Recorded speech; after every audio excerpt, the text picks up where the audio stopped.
Welcome to Lift, where we lift leaders, business entrepreneurs, and our communities. I'm your host, Sarah Layson. Today, we're going to lift together, and I am thrilled to share our guest in the hot seat today is the one and only Scott Layson, my husband, business partner, dear friend, and the person I get to do life with. So, Scott, thank you. I know this is your worst nightmare. Thank you for having me. Glad to be here. All right, Scott, tell the viewers who you are, a little bit about yourself and your background.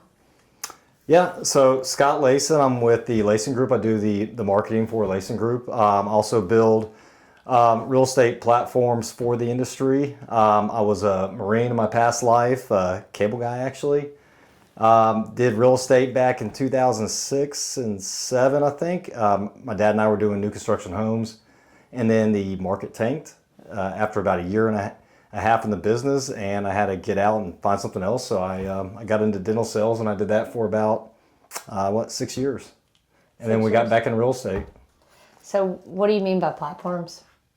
For folks that don't understand what that means, just in tech in general, what does that mean? Yeah, so a platform is, the way I look at it is like you're getting two users on either side, right? So you have user A, user B, and you're connecting them for, in our case, we're actually providing an off-market platform for investors to bid and for sellers to place their properties on that platform. What type of platform are most of our viewers typically comfortable with, or they use in everyday life? I think you're probably getting at like Zillow or like Realtor.com, something or like Amazon. Is that what you're saying? Amazon. Yeah. So we call them platforms in the tech space, but for us, that are not in building tech and software, Amazon would be a great one to reference because that's something that most of us are on almost every day. I know you're thrilled about that. All right. I know you're on it every day. So. For those that do not know you, because a lot of people may not know you because you're typically the behind the scenes guy, and I know you like to keep it that way. Can you give us the real version of who you are? Yeah, I think most people that know me know that I'm pretty laid back. Yeah. I love spending time with my family, and I really love our special friend group we have, and we have a really good time with each other. And I love building things. Big into fitness, and just being with the family. What's important to you about fitness? I didn't have that on the question sheet. What's important to me is, to me, if I don't do it, there's like this nagging in the back of my head that I should have done it that day, all day long. If I don't do it first thing in the morning, then I just have this thing just pulling at me all day long. Why is it important to you that you hold a fitness schedule, you hold yourself accountable to that? Why is that? I think it's, we talk about in our family is like just doing hard things and building consistency. And I think if you do that first thing in the morning, then you're already starting the day off with a win. What do you mean by that within our family? What do we say?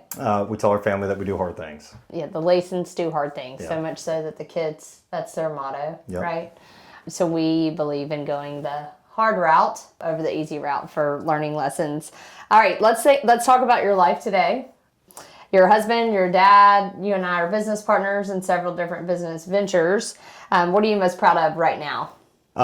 As a parent, or just whatever sticks out to you? I mean, obviously, as a dad, I'm most proud of my kids more than anything in the world. So, Ava, she might be the most loving person I've ever met in my life, and then Pruitt is just he's a walking comedy show. So it's, but they're also both really hard workers, and it's good to see that combination of both.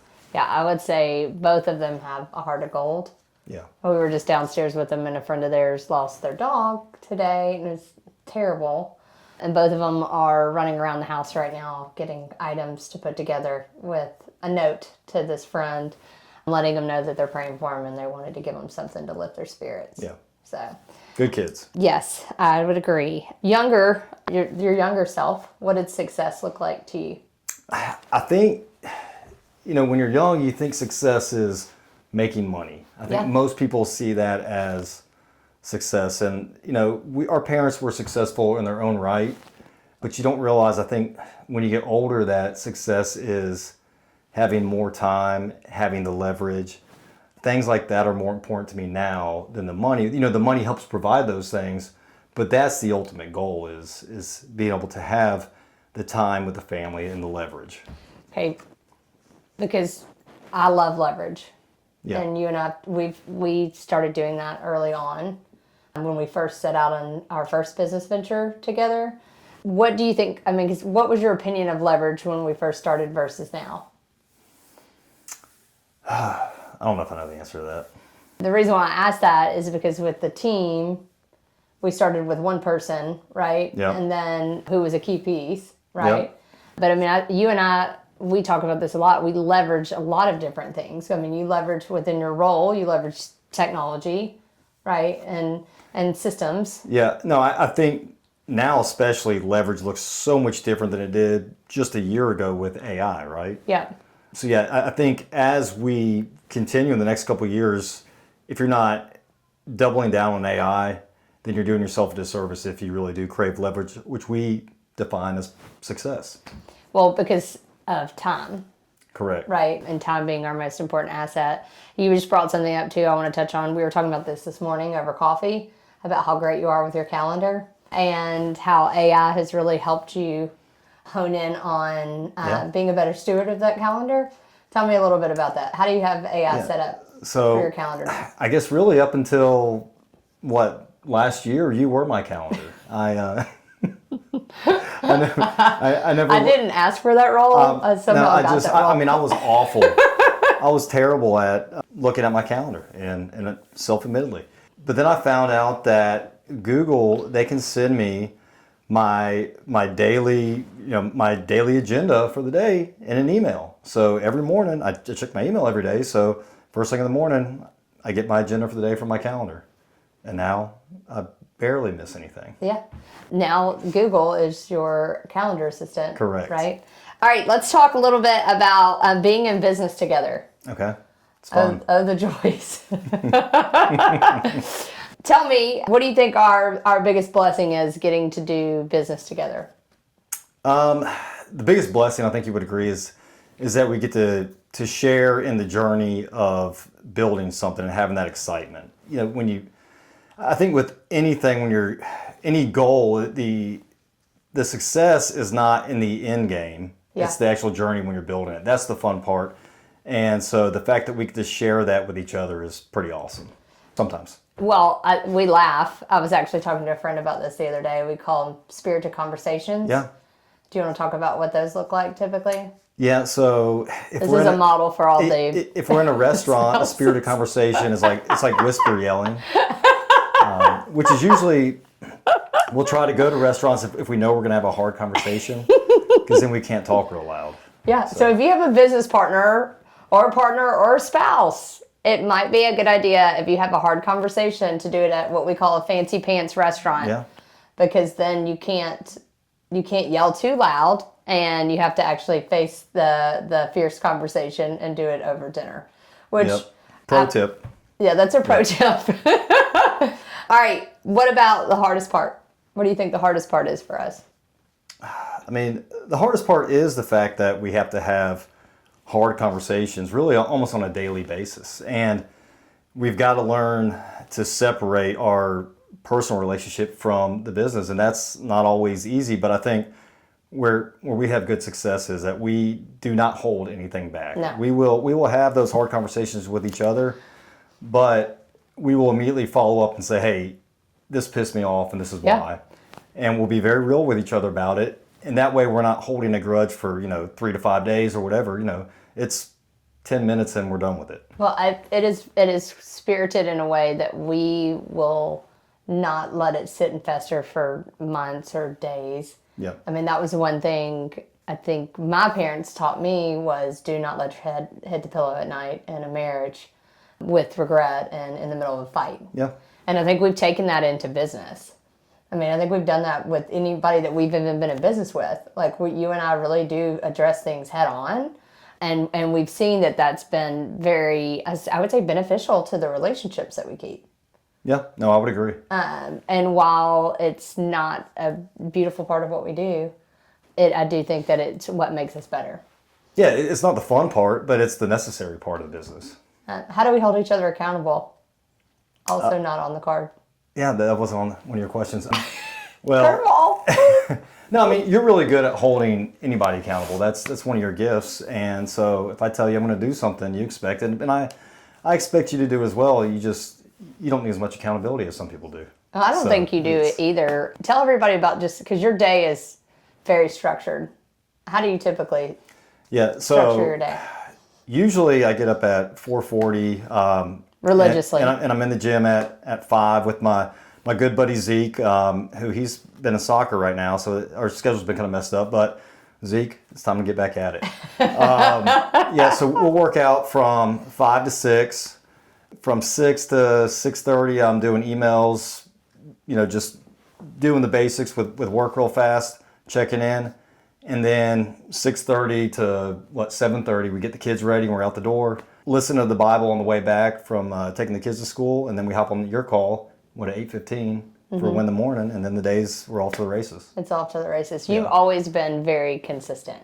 So much so, I don't know if that's the military side of you or if that's just who you are. Yeah, I don't know. I'm definitely a creature of habit. Before we met, I ate chicken and rice every single night. I think just because I knew health was important, and I think that was the only way that I was going to be healthy was just to eat the same thing every night. I think you do a really good job of structuring your day and limit the options around your day so that you have the exact same thing every single day, and it looks very boring, but it's very monotonous. And on the flip side of that, it allows you to keep your choices to a minimum. Yeah, and I'm so ADD that I have to do that. Yeah, well, I think.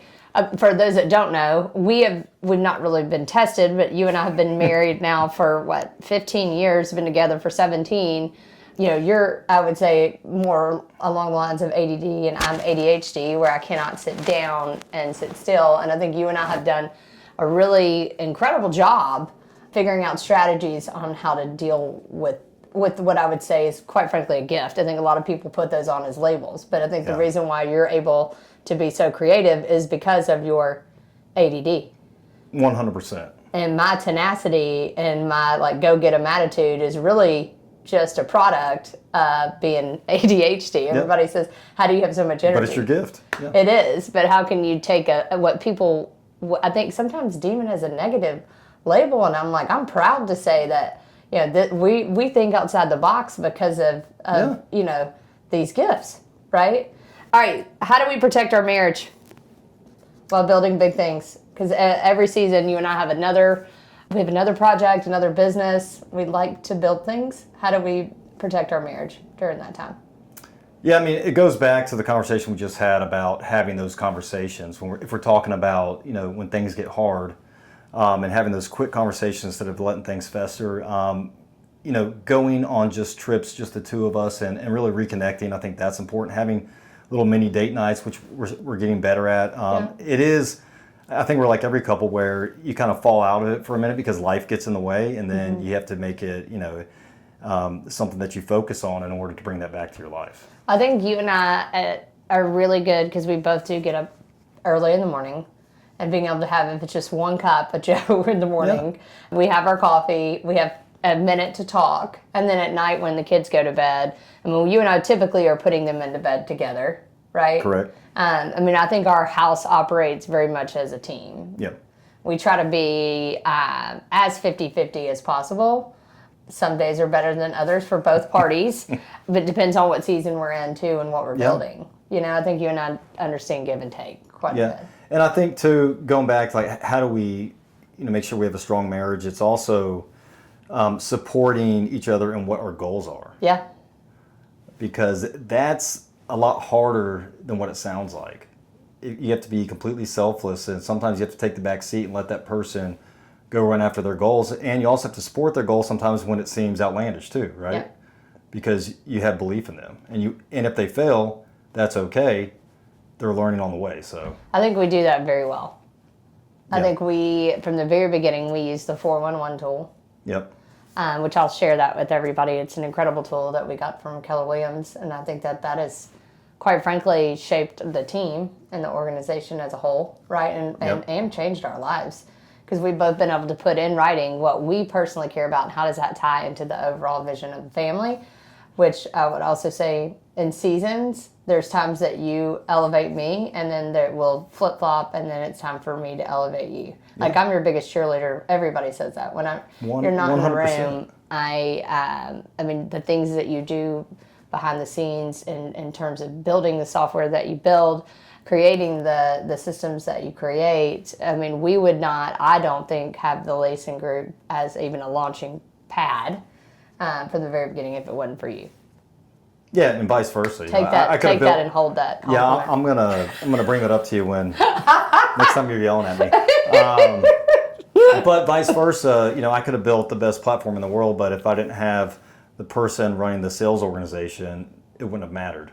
So we had to have both sides. Yeah, we're definitely yin and yang, Yep. and we are complete opposites. We're going to talk a little bit about being a father. Yeah. And leadership. So Okay. I believe my philosophy is that we're all leaders in our own rights, right? Like everybody's given a gift, and somebody is following us whether we realize that or not, good or bad, right? And Yep. so yours, I put in this segment is really around being a father. Okay. What has becoming a father taught you that business never could? I think most parents would agree that being a parent, it teaches you to be more selfless. Yeah. Right? You can't, if you're running a business, you can be selfish to a certain degree. And sometimes you need that in small doses to become successful, but you can't be that way with as a parent. Yeah, no. And I think it teaches you patience, which you don't understand until you are a parent. It's a different level of patience. But it also teaches you that there's a bigger why in this world too.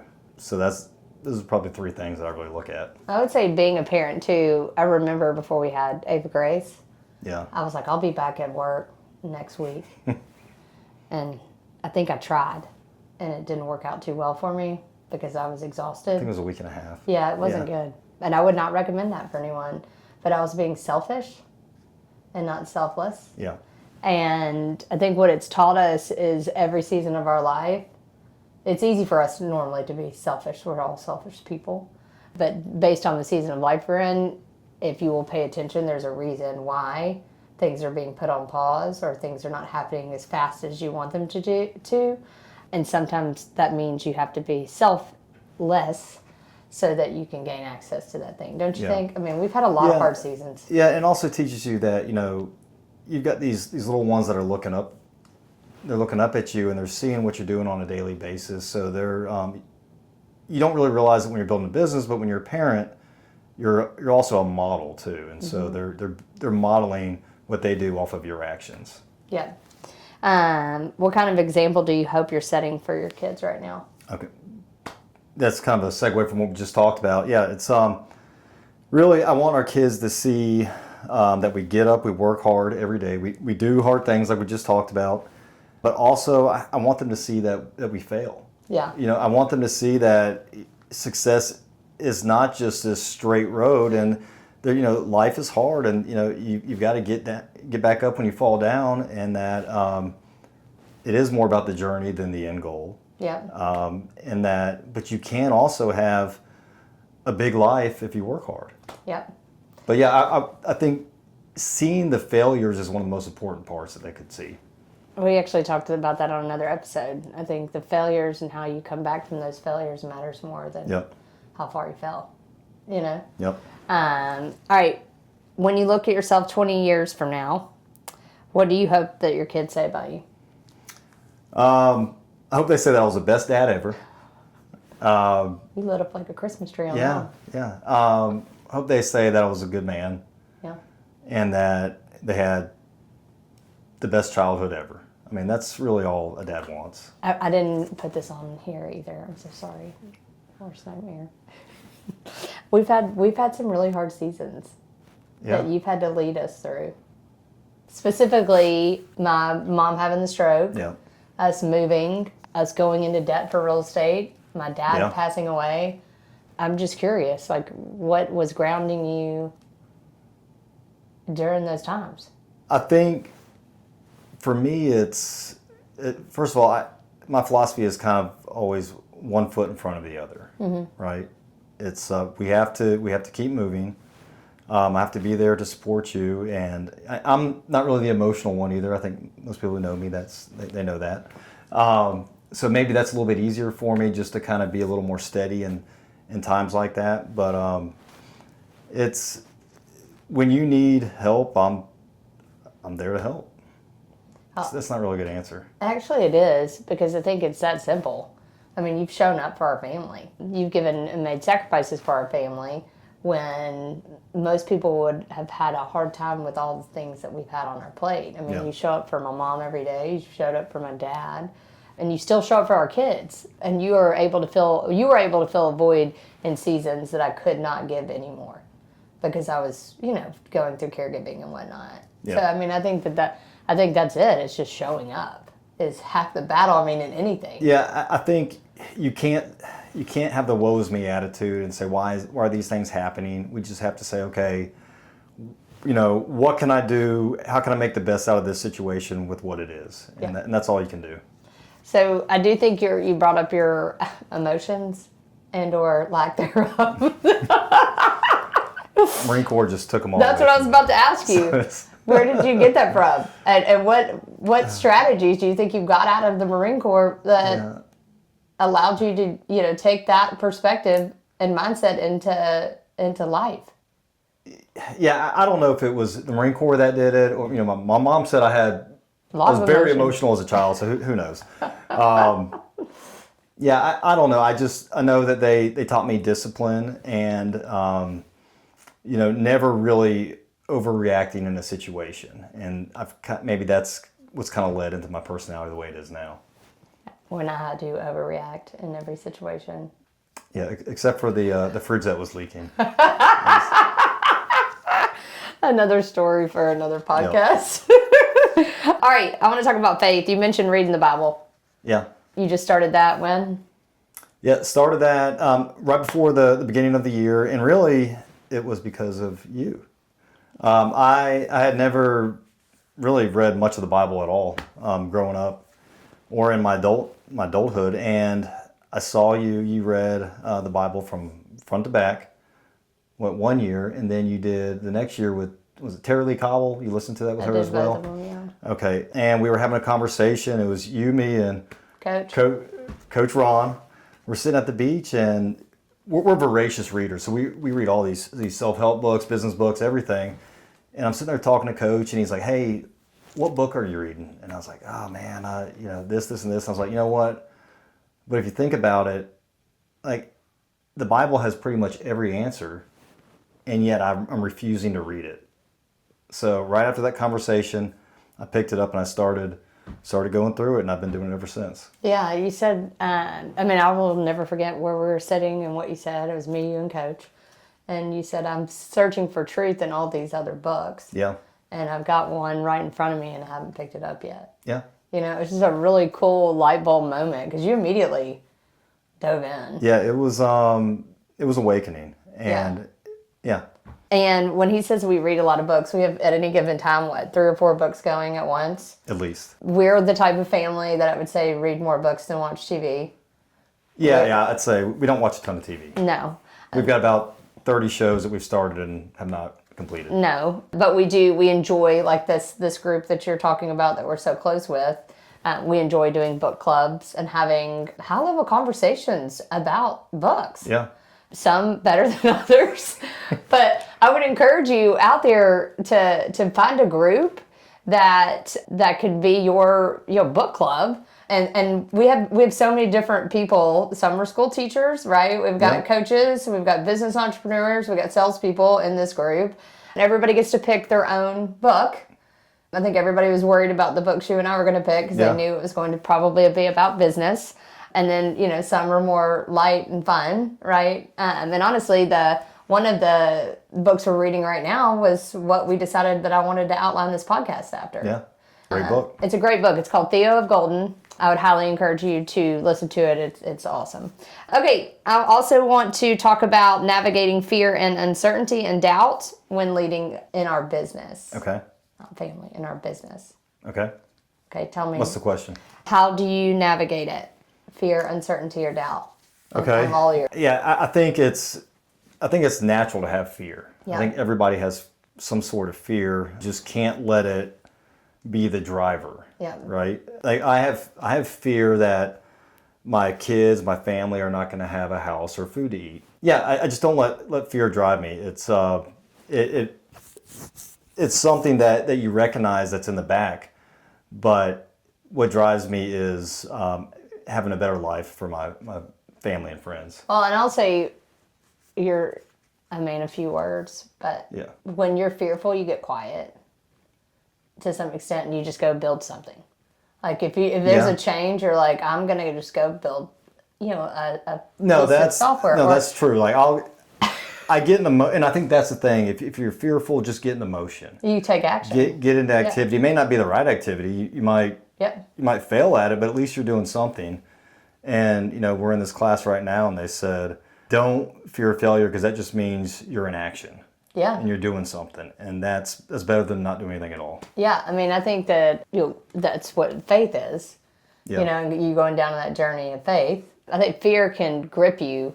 I think it's important to pause and put it behind you and get moving. Yeah. I would say that's the same thing with grief. I tell everybody that with grief. When you lose somebody and you're going through a really hard season and you just want to lay in bed, and you put one foot in front of the other and you just start going for a walk. Movement is medicine in so many ways, you know? And I do see you do that because you go and build things whenever. I would say I don't ever see you as fearful. I see you in uncertain times and you get into action pretty quick. Yeah, no, that's fair. What does stewardship mean to you in this season of life?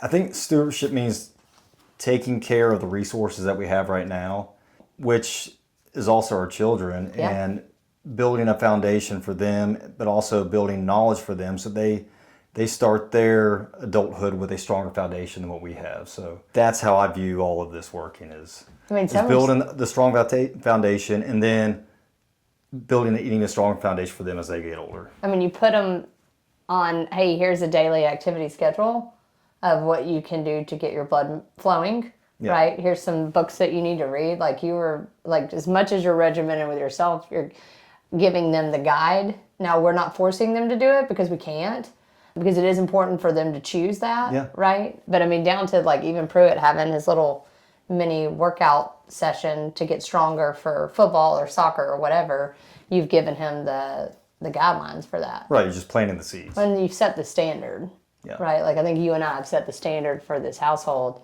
that we do hard things and whatever we set our minds to, we're going to accomplish that thing, right? And they say that you are the sum of what the 6 people you hang around with, and your kids are with you nonstop. So hopefully they will model the behaviors that we model. Yeah, I completely agree with that.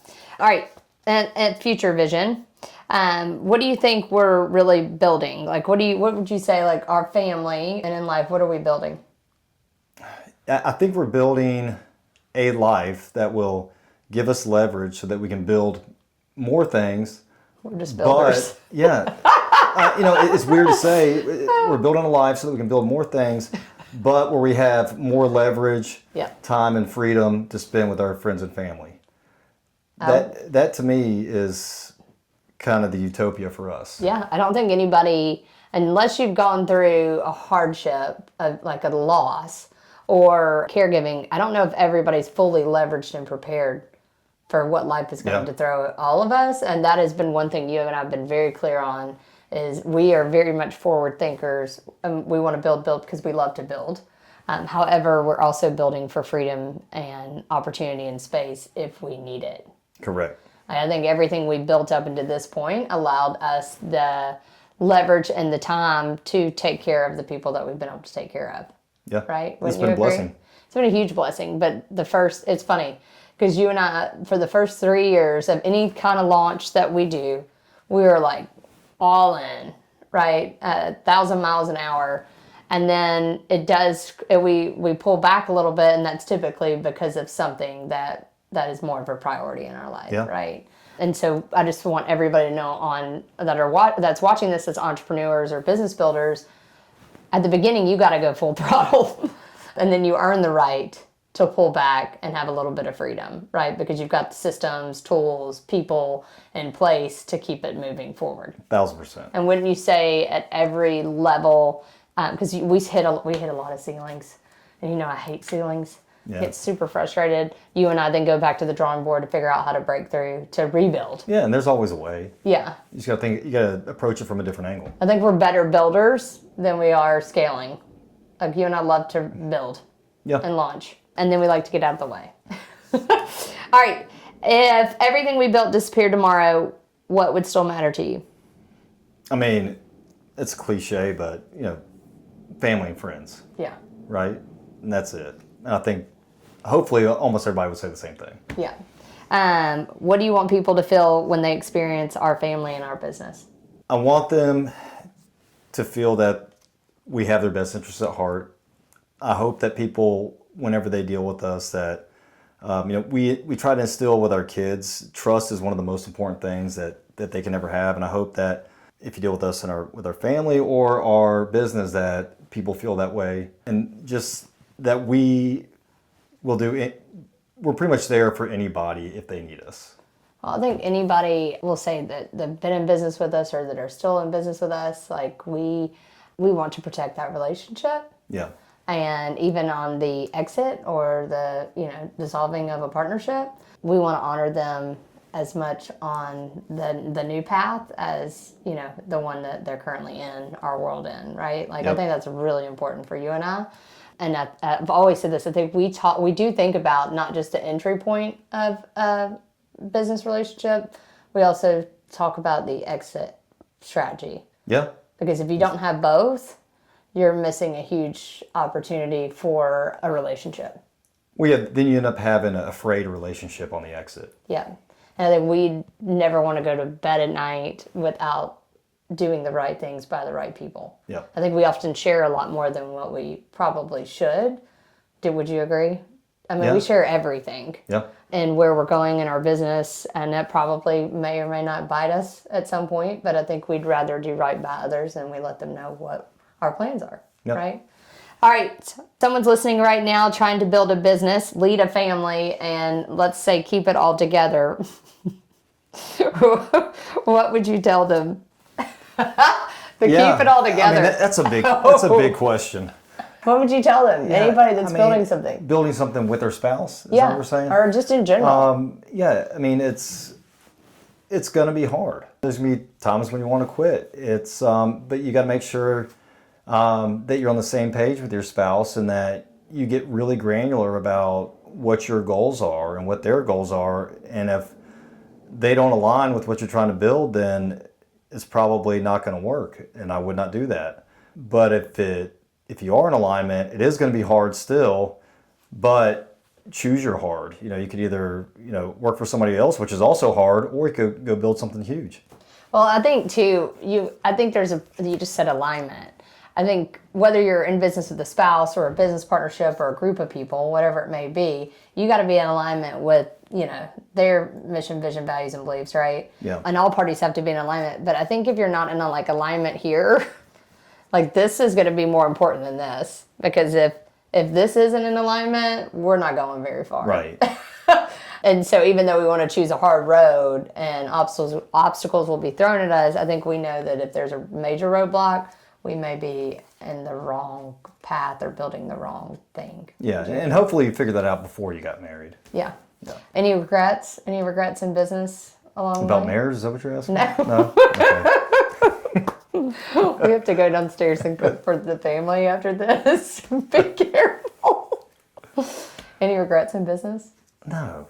It's all about, it's all one big experiment. You're just learning along the way. So it's one big journey.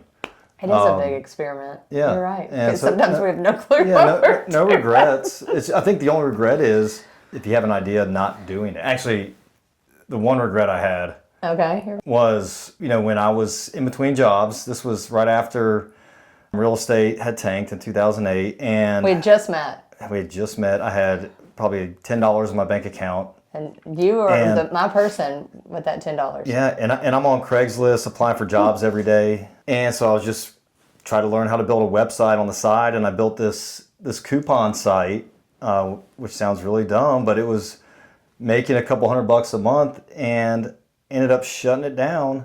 And then like a couple months later, or maybe a year later, I don't know. Angie's List. No, Groupon. Oh, Groupon. Groupon came out, pretty much the same idea, and obviously, they did fairly well. So I don't know if they're still around anymore. I don't know. But They probably didn't evolve. But yeah, so like that was, and I can't even say that's regret because That's why you learned how to build a website for because the it was a website failure, but I learned how to build a website for our team, which started generating 400 leads a month. So I built off of a failure that I had. Yeah.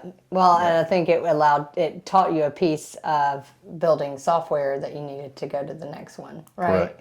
All right, rapid fire questions. Are you ready? Yep. One word to describe this season of life. Chaotic. What's a harder job, being a dad or a business leader? Being a dad, but it's more fun. It's more fun. Something you're still working on. Calling my friends and family regularly. Oh, Ugh. I'm sure you want me to hold you Yeah. accountable. Terry and Barbara, did you hear that? That's his parents. What brings you the most joy right now?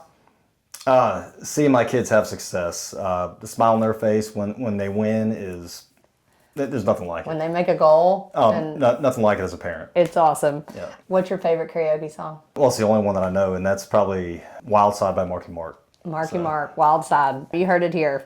All right. If this episode resonated with you, then you should probably share this with somebody in your world that you know that it'll help benefit them too. I am your host, Sarah Layson. I would love it if you could share this podcast and hit the subscribe button. Until then, step up, serve well, friends. I appreciate you all listening.